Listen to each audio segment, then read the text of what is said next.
As soon as we all find out that we're pregnant, there are all sorts of new rules we're told we have to follow. No sushi, no smoking, no caffeine, no alcohol. But wait a minute, because the rules are changing all the time. Now, a new study from Denmark claims that occasionally drinking while pregnant can lead not just to a chiller mama, but better behaved and more well-adjusted children. Is that true? How much alcohol are we talking about? How far into the pregnancy are we talking? I just had this conversation with my mother-in-law before coming on here today, and she's like, we all drank, you know, I drank with your husband. I mean, all the kids, they smoked cigarettes, they drank. I mean, I'm not naive in knowing that there's obviously implications to all of that. And I think that the backlash to that generation was no one drank. And when I was pregnant with my daughter 10 years ago, I didn't have a sip of alcohol, none. But in the 10 years since I've had her, I have noticed, and I agree with you, that there's a trend a little bit towards people are getting to be more relaxed. Like a sip of this isn't going to hurt me. You know, if I have this cheese or I do this, I eat, cold cuts and lunch meat. And I mean, the restrictions are, and then you find out 5 years later, like, oh, that was not true. So people are really confused about what they can and cannot do. I hear what you're saying, Kelly, about this. The studies are very clear about alcohol. It's a negative impact on your unborn baby. But I also think that there's an element here of the environment with which you carry this child. I think I'd rather have the mother who is relaxed and has a sip of wine.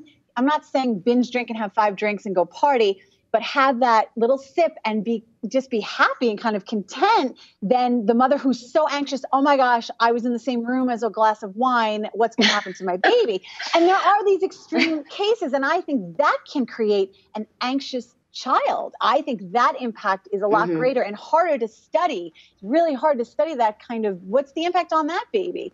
So, and I agree with you, like, look, I don't need alcohol for 9 months. It's not a big deal. It's just funny when you can't have something, how much more you want it. One of the reasons that I don't drink during pregnancy is not even about, it's just that like, when I drink alcohol as a non-pregnant person, I want 2 or 3 glasses of wine. I don't see the point of 1 glass of wine. Well, no, that's totally interesting. And I have to say, I've been Nancy, you know me. I'm usually not so quiet, but I've been listening to the scientific data from the neuroscientist, and then I'm listening to our chatter and the back and forth reasons.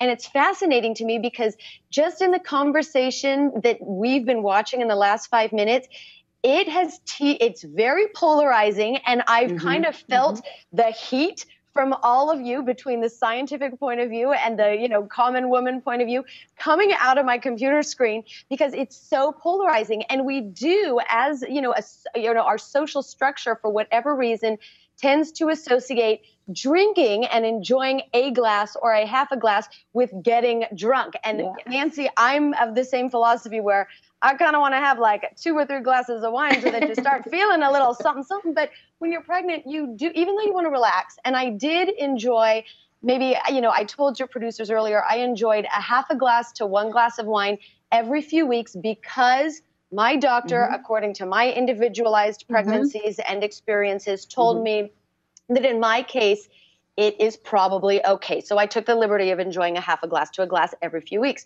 But it's one of those things where it's so polarizing and you don't want to be judged, but you also want to make yourself happy and you don't want others to judge you. And I don't know, it's a weird thing. But Nancy, you can have a half a glass. It's okay.